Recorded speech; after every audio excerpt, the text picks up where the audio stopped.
Good afternoon, everybody. Good to see all of you. Good afternoon. With President Trump as commander-in-chief, the world is a much safer place.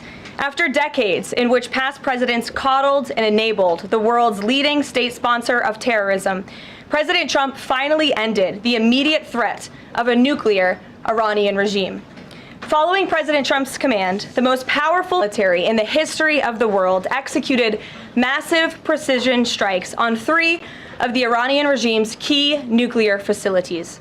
The objective of Operation Midnight Hammer was to destroy the regime's nuclear enrichment capacity and stop the grave nuclear threat posed to the United States, Israel, and the rest of the free world. The mission, which will go down in the history books, was an overwhelming success. Secretary of Defense Pete Hegseth and the chairman of the Joint Chiefs of Staff Dan Raisin Kane covered the operation in great detail at their briefing this morning at the Pentagon, and I encourage every American to watch it. As President Trump has said repeatedly, the United States of America has the greatest, fiercest, and bravest armed forces ever to stride the face of this earth, and we couldn't be more grateful and proud of our nation's warriors.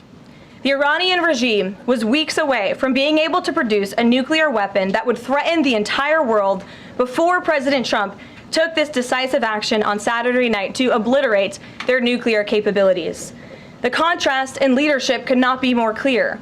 Barack Obama and Joe Biden sent pallets of cash, American taxpayer dollars, in a failed attempt to buy the Iranian regime's compliance with a weak and ineffective deal. President Trump sent a fleet of American warplanes to destroy Iran's ability to produce a nuclear weapon. The United States and the entire world are safer because of this president's decisiveness. Despite agenda-driven leaks by the fake news media aimed at undermining this incredible accomplishment achieved by President Trump and our brave fighter pilots, there is broad consensus emerging already that Iran's nuclear capabilities were indeed destroyed. The United States, Israel, the United Nations, and even Iran all agree they can no longer build a nuclear weapon. So why did the president immediately turn to obliterating after the Iranian nuclear threat? Securing peace. Within 48 hours of the devastating strike, President Trump and his team brokered a historic ceasefire between Israel and Iran and officially ended the 12-day war. The Middle East is now shifting away from chaos and bloodshed and moving toward the beginning stages of a new era of peace and stability that President Trump has long called on them to achieve. This was unthinkable at this time last week, and this is what peace through strength looks like. Under President Trump, America will relentlessly advance our interests without being dragged into endless wars. His fearless leadership guarantees America is once again respected across the world. Just look at what he was able to accomplish at the NATO summit in the Netherlands. Many of you were there. Our allies agreed to invest 5% of their GDP annually in defense because President Trump demanded it. This will be the most significant reinforcement of NATO's collective defense in the history of the NATO alliance. And as a result, the United States of America will carry less of the burden, and our NATO allies will be stronger than ever before. As NATO Secretary General Rutte put it, for too long, one ally, the United States, and our taxpayers, I may add, carried too much of the burden of that commitment. And that changes today. President Trump made this change possible. We will produce trillions more for our common defense to make us stronger and fairer by equalizing spending between America and our allies. This is the Trump effect. This is what the president meant when he declared that America is back. Now, back here at home, Americans are paying much cheaper prices for gasoline this summer, as both the Wall Street Journal and the New York Times pointed out today. Here's how the Wall Street Journal put it. Hitting the road this summer won't bring as much of a big hit to your wallet. The national average for a gallon of regular gasoline is about 23 cents cheaper than this time last year. Analysts say plentiful supply is expected to keep prices down in the coming months. These are the cheapest gas prices at this point of the summer since 2021. And despite all the doom casting from liberal pundits, oil prices on Tuesday were lower than before the Israel-Iran conflict began. As President Trump continues to unleash American energy, our country will have even more efficient, reliable, and affordable energy to protect our national security and fuel our people. Later this afternoon here at the White House, the president will host a One Big Beautiful event in the East Room to rally Republicans to get the One Big Beautiful bill across the finish line. At that event, he will be joined by everyday Americans from across the country who will massively benefit from the common sense policies and provisions within this bill. This is the largest tax cut for working and middle-class Americans in history, and it's going to put more money into the pockets of hardworking Americans. Families will see an average increase in take-home pay of more than $10,000 per year. Americans earning between $30,000 and $80,000 per year will see a 15% tax cut. Overtime and tipped workers will save thousands of dollars annually. And our amazing seniors will receive historic financial relief by reducing the tax burden on their Social Security benefits. Simply put, this bill is going to unlock the golden age of America. And we look forward to continuing to work with the Senate and the House to see this bill on the president's desk for signature by Independence Day. Here in our new media seat today, we have Colin Anderson with the Washington Free Beacon, who will kick off our question and answer. Colin, go ahead. Thank you, Karoline. We reported yesterday on a briefing from the Israeli defense minister in which she said the U.S. and Israel are working together to monitor any attempts from Iran to rebuild their nuclear program, and also that if Iran was to do so, the U.S. and Israel would work together to once again destroy that nuclear program. Is that aligned with the president's thinking? Look, the president, as I said in those opening remarks, Colin, and thanks for being with us today, views the Middle East on its way to peace and prosperity.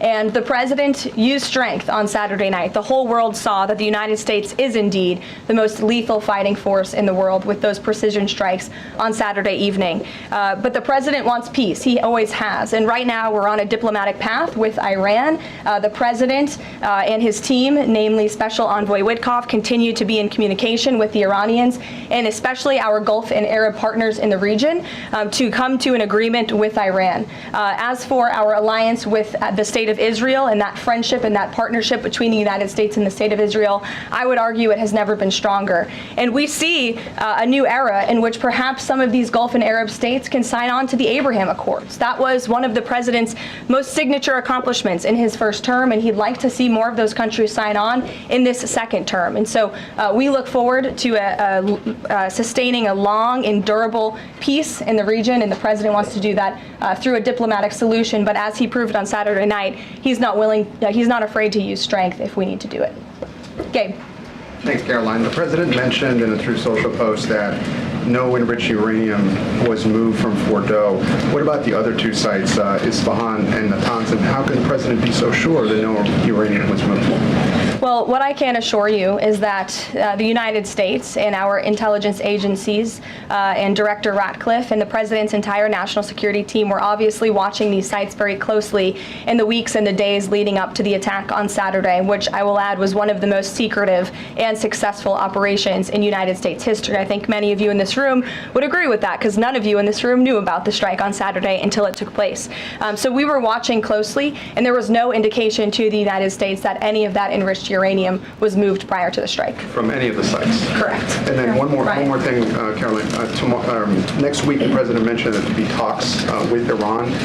Didn't mention any details, and Iran has not confirmed them. Can you share any details about any potential talks next week? We don't have anything scheduled as of now, but I spoke to our Special Envoy Witkoff at length this morning, and I can assure all of you we continue to be in close communication with the Iranians and through our intermediaries as well, namely the Qataris, who have been an incredible ally and partner throughout this entire effort. And as I said, this administration is always focused on diplomacy and peace, and we want to ensure we can get to a place where Iran agrees to a non-enrichment civil nuclear program, and there are many other requests that the United States has. Those details continue to really, they're just starting. Of course, the operation was just on Saturday night, but we are in touch, and if there is a meeting, we will let you know as we always do. Brian.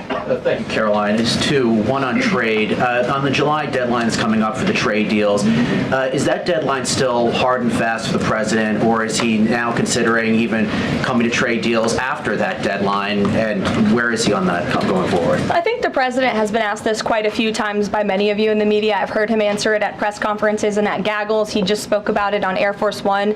The deadline is not critical. The president can simply provide these countries with a deal if they may refuse to make us one by the deadline, and that means the president can pick a reciprocal tariff rate that he believes is advantageous for the United States and for the American worker, and he will continue to do that. But as for the deals, our United States Trade Ambassador, Jamison Greer, I speak to him frequently. He's working very hard, and he has had very good and productive discussions with many of our key trading partners. And on the One Big Beautiful Bill, there's conversations on the Hill right now about the Medicaid cuts.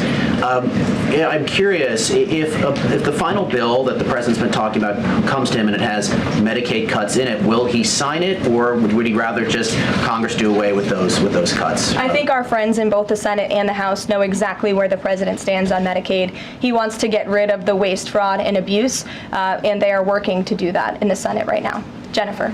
Follow up on that, on the Big Beautiful Bill. Is there enough time for Congress to work through the issues it needs to work through? I'm saying, does the president need to move back his deadline a little bit? We expect that bill to be on the president's desk for signature by July 4th. I know that there was a ruling by the Senate parliamentarian this morning. Look, this is part of the process. This is part of the inner workings of the United States Senate, but the president is adamant about seeing this bill on his desk here at the White House by Independence Day. And then on Israel, is there a date set for the Prime Minister to visit the White House yet? Is he coming in a couple weeks? There isn't a date, but the Prime Minister has expressed interest in coming to the White House to meet with the president and come to Washington. The president is obviously very open to that, but we don't have a date. When we do, we'll let you all know. Kate. The president suggested he was open to sending more Patriot air defense missiles to Ukraine. Is that going to happen, and were there any other assurances that he made directly to Zelensky when they met? I'll let the president speak on that. That was a private conversation between he and President Zelensky, but the meeting was a good meeting, and it was a meeting towards progress, and the president, as he said, repeatedly wants to see this war come to an end, but I'll let him speak on that specific. And Witkoff yesterday suggested that there would be more countries signing on to the Abraham Accords. What's the timeline on that, and which countries specifically is the administration looking to have sign on? Well, the president is certainly hopeful that more countries in the region will sign on to the Abraham Accords. Again, we want to see a long, withstanding, and durable peace in the Middle East, and that's the way to do it. And when the president met with the new president of Syria, that was one of the requests that he made for Syria to sign on to the Abraham Accords. I don't have a timeline for you, but this administration wants to see that happen, and our partners in the region should know that. Rachel. Thanks so much. Just to follow back up on the meeting that the president mentioned about wanting to have this meeting with the Iranians next week. Clearly there's a willingness here from the administration to want to meet with Iranian officials. What is the holdup here in trying to schedule it? Are you experiencing any resistance from the Iranians? No, have some patience. We just had this strike on Saturday night. The president secured a ceasefire. A lot has happened in the last week. He was just in the Netherlands. Now he's back home to have a big event this afternoon on the One Big Beautiful Bill and get our domestic priorities across the finish line. So we'll get there. And like I said, we're in constant communication. And just one more, just the goal of the meeting. The president mentioned yesterday that it may not be necessary to have an agreement with the Iranians. What is the purpose? What would be the goal of this meeting? Again, to continue moving forward towards a long-standing peace in the Middle East. Jordan. Yes, Karoline, thank you. So the president had some harsh words for both Israel and Iran on Tuesday as he was departing from the NATO summit after they both violated the ceasefire. He said, what's your response to Americans who are worried the peace isn't going to last and think that Israel is trying to plunge us into another endless war on their behalf? I think the fact that the president was able to successfully negotiate a ceasefire when nobody thought that was possible, it was a surprise to everyone in this room. It was a surprise to the world, but the president got it done. Because he wants to see peace in this world. He does not want the United States to be dragged into these conflicts. Again, he's not afraid to use strength if he has to, but the president has already proven he can put America first and deliver on peace at the same time. They're not mutually exclusive goals. And then one more. After Kari Lake, she testified in the House Foreign Affairs Committee on the waste, fraud, and abuse and the rot, really, in Voice of America and USAGF. The president called for Congress to kill it. What does that look like, and is the president willing to sign an executive order to kill? Well, I believe that action would have to be legislative through Congress, and the president directed Congress to get that done in his Truth Social post yesterday. If there is any executive action that can be taken to cut some of the waste, fraud, and abuse or do away with the program entirely, I'm sure our great Deputy Chief of Staff, Stephen Miller, is already looking into it. And if it can be done, it will be done here at the White House, but Congress should act as well. To the back, go ahead. Yes. Okay, Caroline, thank you. The administration has To said the back, that- and then Carrie, I'll come to you. Yeah, the administration said that the DIA report was low confidence intel. Can you share what other assessments are currently underway to get to the bottom of just how effective these strikes were? Yes, well, I can assure you what the CIA director said, that when we look at the entirety of the intelligence that we have to this date, it concludes that these strikes on the Iranian nuclear facilities were absolutely successful. It was a total obliteration, as the president said, and not only does our own intelligence say that, but also the Iranian foreign minister has said that. We saw Israel conclude the same thing based on their own intelligence. We also had the United Nations say that as well. So I think the only other time the United Nations, Israel, Iran, and the United States has agreed on something is that the sky is blue, but they all agree that Iran's nuclear facilities were completely demolished. And I would just like to reemphasize, you mentioned this was a low confidence preliminary intelligence assessment, and the entirety of that assessment was not leaked to the media. Only tidbits of that assessment were leaked to CNN. And we have seen this playbook run before, where you have people in the intelligence community, or perhaps on Capitol Hill, we don't know, but I believe the FBI is investigating to find out who that leaker was, because it's illegal and they should be held accountable for that. Leaked bits and pieces of an intel assessment to push a false narrative. And it's to the same reporter, I will add, Natasha Bertrand of CNN, who has done this in the past. In 2020, it was Natasha Bertrand who had 51 intelligence analysts falsely lie to her, but she still put it on paper for some reason, that the Hunter Biden laptop story was Russian disinformation. We all know that's not true, right? We can all agree on that now. That was a lie from the intelligence community. Also in 2020, this same reporter, Natasha Bertrand, wrote that a top intel agency ruled out the man-made lab leak theory of the coronavirus origins. Again, the president was right about that. This reporter wrote a lie from the intelligence community to seek a narrative she wanted to prove, and guess what? We now know that's the truth. Also, in 2024, Bertrand pushed the suckers and losers hoax. She also pushed the fine people hoax, which was taking the president's words purposely out of context. And then last October, and I believe this is notable, Natasha Bertrand published an article in Politico from the intelligence agency. She said that John Ratcliffe was speaking without any evidence when he said Iran was attempting to undermine President Trump's presidential campaign. And then we, of course, found out that was absolutely true. In fact, the Biden administration declassed an intel report which said they had high confidence that Iran had done exactly what Ratcliffe alleged. They did run an influence campaign to hurt President Trump's candidacy. In fact, we know the Iranians tried to take President Trump's life. And so this is a reporter who has been unfortunately used by people who dislike Donald Trump in this government to push fake and false narratives. She should be ashamed of herself. And that's not what reporting is. Journalism is trying to find the facts and the truth. And this week we saw this same reporter being used to push a fake narrative to try to undermine the President of the United States, and more importantly, the brave fighter pilots who conducted one of the most successful operations in United States history. And I think the American people fully know that this operation was a complete and total success. Elizabeth. Thank you, Caroline. The Miami Herald recently published a story saying the Trump administration was targeting migrant foster children. The Trump administration has denounced this as false. Could you clarify the Trump administration's position on protecting migrant children, particularly the 300,000 lost under the Biden administration? Yes, I saw that Miami Herald article yesterday, and I was aghast at the headline. It's egregious to accuse this administration of trying to target foster children. That is not at all what is happening at the Department of Homeland Security.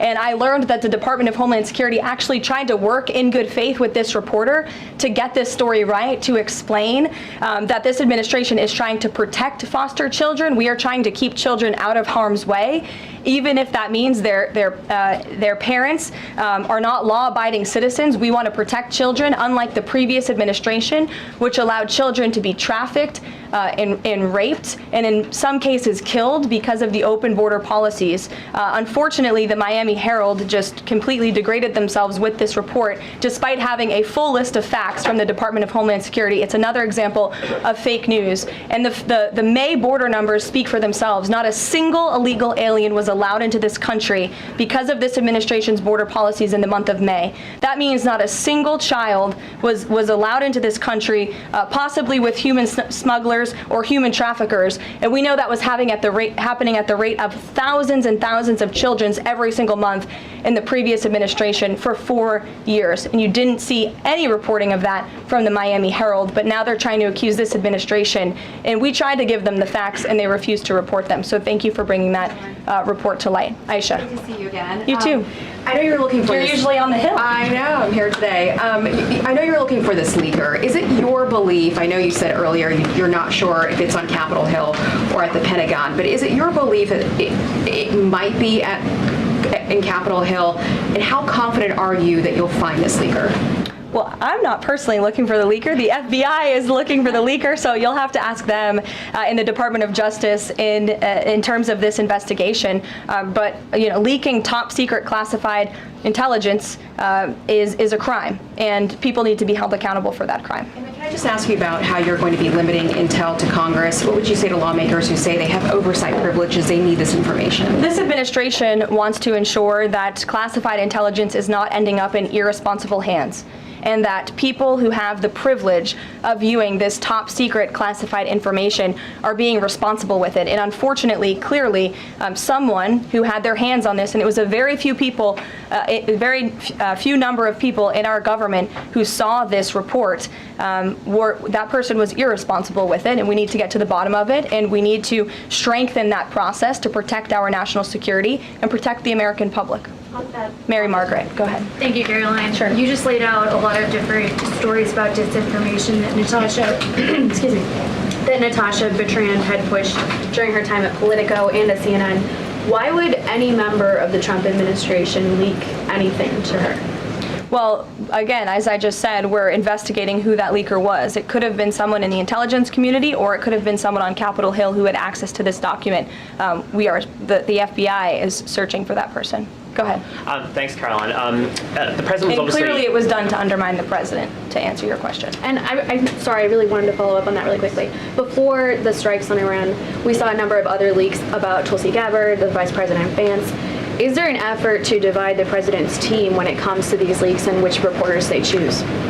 I do believe there's an effort on the outside of this building to try to divide the president's team on the inside, and sometimes you have to look at these headlines and laugh, because I've been in meetings where I know these things are absolutely not true. And again, we do our best here, I believe, to try to push back and correct the record with all of you, but there is fake reporting. That's just the reality of this country, unfortunately. But I can assure you the president's team is strong, especially the national security team. Everyone is very proud of the president, of our commander-in-chief, and of our military for the successful operation that took place on Saturday night. Thanks, Caroline. The president was obviously very pleased with getting his NATO allies to increase defense spending. He's made the same demands of Asia-Pacific allies of the United States, including Australia, where I'm from. How does the NATO result impact negotiations with Asia-Pacific allies? Does it, for say, strengthen the president's resolve to say, well, our NATO allies have done it, now you need to do it too? Yeah, I mean, look, if our allies in Europe and our NATO allies can do it, I think our allies and our friends in the Asia-Pacific region can do it as well. But as for our specific relations in those discussions, I'll let the president speak on those. And can I just ask as well, when he had to leave the G7 early, he missed out on a number of bilateral meetings that were scheduled with other world leaders, including the Prime Minister of Australia. Obviously, President Zelensky, he's managed to meet since then, but are there plans afoot to make up for those meetings with the world leaders that he missed out on? Yeah, I think many of those world leaders understood the situation happening in the Middle East and the urgency and the need for the president to get back to Washington to monitor that situation. And obviously that was the right call, considering the success of not only the operation on Saturday night, but also the ceasefire that the president has since brokered on behalf of not just our country, but the entire world, frankly. But he has made up a couple of those meetings, and he has had direct phone calls with some of those leaders he was supposed to meet with as well. Not all. Ed. Oh yeah, thanks, Caroline. So to clarify on trade, so what happens to the countries other than China on July 9th? That's a decision for the president to make, and I will let him make it. Okay, and secondly, so now that oil is just about upper $60s a barrel, when's the administration going to start refilling the Strategic Petroleum Reserve? That's, again, a decision for the president to make and our Secretary of Energy. There's no imminent plans to do that, from what I understand. But as you have seen with the plummeting of oil oil prices in this country. It's because this president and our Department of Energy have really tapped into our resources here, and we have an increase of supply, unlike the previous administration that totally hampered our domestic energy efforts, but totally robbed and drained our strategic petroleum reserves. So when the time is right, the president will make that decision. But right now, we are utilizing the resources that God blessed us with right here in our country to produce energy for our people. One more if I could, on the One Big Beautiful Bill, does the president believe the parliamentarian of the Senate should be removed? I haven't spoken to him about that, and I'll let him speak on it. However, again, he knows this is part of the process and the inner workings of the Senate, and he wants to see this bill done, and he remains very much engaged in these conversations and in this process with lawmakers in both the Senate and the House side, and the whole White House does as well.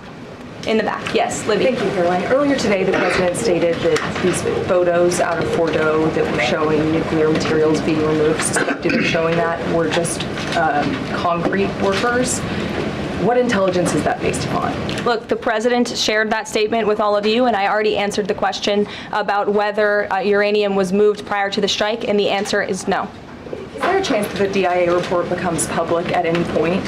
I don't think this administration is going to get into the habit of sharing classified, top secret information.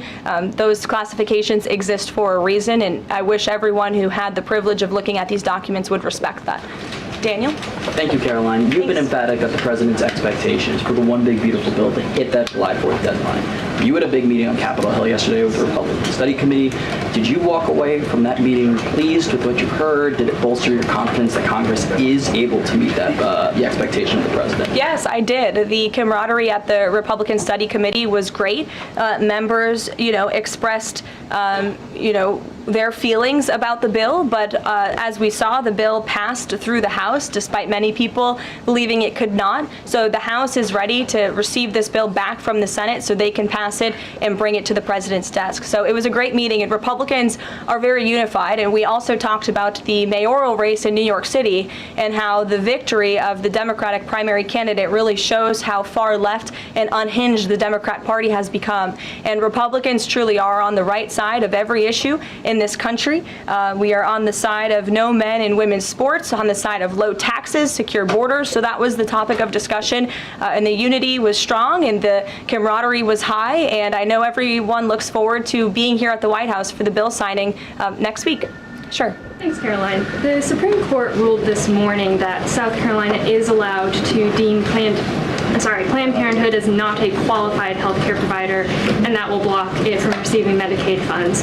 Does the White House have a statement on that ruling, and would the president support a standalone bill from Congress to defund Planned Parenthood at a federal level rather than letting each state determine it? I'll let the president speak on that legislative priority, but as for the Supreme Court ruling, the president has always maintained that Americans should not be forced to violate their conscience and their religious liberty by having their tax dollars fund abortions, and we're glad the Supreme Court ruled on that side today, or yesterday.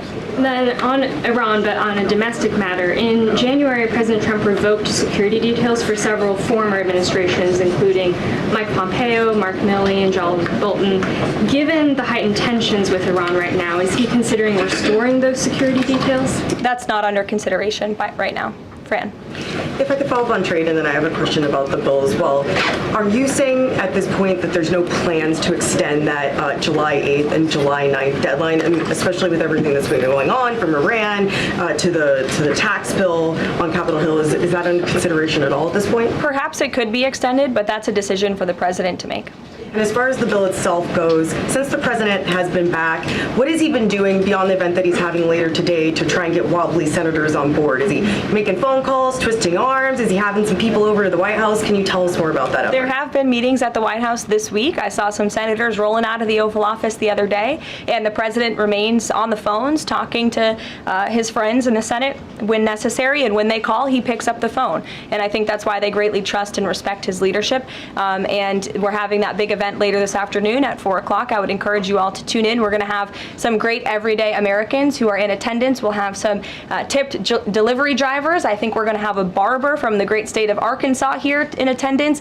We're going to have some law enforcement officers, some Border Patrol agents, and Tom Homan will be speaking as well. So the point of this event is to show the American people how this bill works for them and how there are provisions in this bill that will change their lives. Can you tell us which senators you saw rolling out of the Oval Office? I'll let the president speak on that if he wish. I don't share details about his private meetings without his permission. Emily, go ahead. Today, the Justice Department announced it was opening an investigation into employment discrimination at the University of California, alleging they had race and sex-based quotas.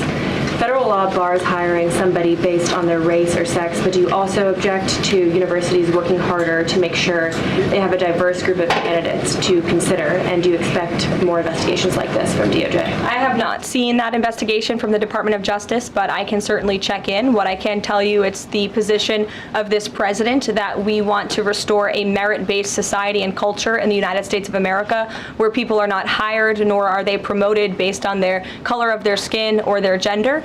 The president wants people to be hired in the workforce because of their merit and their skill, and I think most Americans agree with that. I'll take one more. Carrie, because I promised you earlier. So the Ayatollah Khamenei came out and said that Iran will, quote, never surrender to the U.S. That being said, what remains to do with the possible responses from Iranian proxies in the region and even in the U.S.? Look, we saw the Ayatollah's video, and when you have a totalitarian regime, you have to save face. I think any common sense, open-minded person knows the truth about the precision strikes on Saturday night. They were wildly successful, and it's what led to the ceasefire agreement between Israel and Iran, which the president is very grateful for. And the United States of America remains prepared to defend our assets and our personnel in the region. And again, I would just emphasize the success of the strike that took place on Saturday night, and the world is a safer place because of it. Thanks, guys, for coming today, and you'll see the president at 4 o'clock. Thanks. Caroline.